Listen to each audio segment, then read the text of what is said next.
निर्मल सेवा सदन छिपिटोला में मुनि श्री वीर सागर जी महाराज की मूक माटी ग्रंथ पर विशेष धर्म कक्षा चल रही है।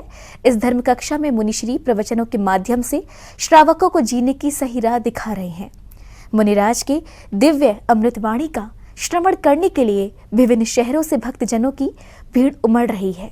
निर्मल सेवा सदन में चल रहे दशलक्षण व्रत पर्व के समापन के बाद एक बार फिर से संत शिरोमणि आचार्य श्री विद्यासागर जी महाराज के मूक माटी महाकाव्य ग्रंथ के ऊपर मुनि श्री वीर सागर जी महाराज के प्रवचन शुरू हो गए। मूक माटी की इस विशेष धर्म कक्षा में ताज नगरी के साथ साथ विभिन्न शहरों से गुरुवर के भक्त शामिल हो रहे हैं। त्रिशला महिला मंडल की अध्यक्ष पूजा जैन ने कहा कि मूक माटी के ऊपर मुनि श्री वीर सागर जी महाराज के दिव्य प्रवचनों को सुनकर वह पुण्य की भागी बन रही है। आज हम यहाँ पर निर्मल सदन में आए हुए हैं।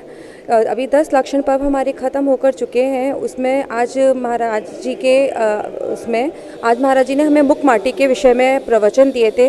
इससे हमें थोड़ा बहुत कुछ समझ में आया कि हमने इसके पूरे वर्ष में 10 लक्षण पर्व में जो भी हमने गलतियाँ करी हैं, जानकर अनजाने में जैसे भी गलतियाँ करी हैं, उन सबों की धीरे धीरे से एक दूसरे के लिए मन में बैर भाव जो आया है, अहंकार आया है, उनको हम धीरे धीरे से कांटे खोलें। इस तरह से महाचार्य श्री ने ये बताया कि हमारे मन में एक रस्सी की तरह से गांठें बंधी होती हैं। और आज जो प्रवचन दिए, तो अभी जो अंकल ने बोला था सेम वही बात कि आज हमने धीरे धीरे आज गांठों को देखा है, हाथों से नहीं खोला, मन की दिल से ही हमें उन गांठों को खोलना है। आज हमने ये सीखा, महाराज जी ने अपने प्रवचन में ये बताया कि इंसान अपने मन में इतनी गांठें बांध लेता है कि जैसे एक रस्सी में गांठें बन जाती हैं, इतनी कठोर हो जाती हैं कि हम उसे चाहे कितना भी खोलना चाहें वो नहीं खुलती हैं। ऐसे ही इंसान अपने मन में बांध लेता है।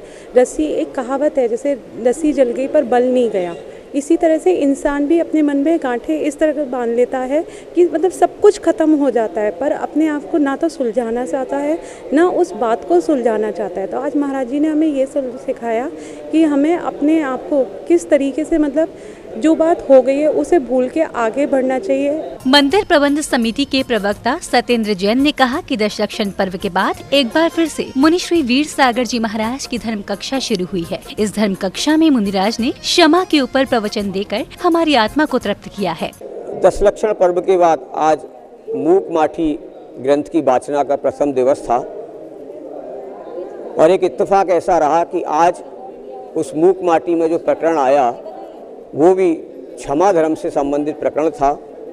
हमारे जीवन की तमाम गांठें इस प्रकार की होती हैं जो कि एक रस्सी की एक कठिन गांठ की तरह वो होती हैं। ऐसा कहा जाता है कि रस्सी में जब कोई गांठ लग जाती है तो उस रस्सी की गांठ को खोलने के लिए लोग अपनी उंगलियों का, अपने नाखूनों का भरपूर प्रयोग करते हैं, लेकिन वो उन उंगलियों से और उन नाखूनों से गांठें नहीं खुल पाती। अंत में वो व्यक्ति प्रयास करता है कि अपने दांतों का प्रयोग करके उन गिठानों को खोलने का प्रयास करे। मुनि श्री वीर सागर जी महाराज के सानिध्य में पिछले कुछ दिनों से छिपिटोला के प्राचीन श्री 1008 पार्श्वनाथ दिगंबर जैन मंदिर का जीर्णोद्धार कार्य शुरू हो चुका है। वहीं छिपिटोला के मुख्य चौराहे पर कीर्ति स्तंभ के निर्माण का कार्य भी जोर शोर से चल रहा है। जिनवाड़ी चैनल के लिए छिपिटोला, आगरा, उत्तर प्रदेश से ब्यूरो रिपोर्ट।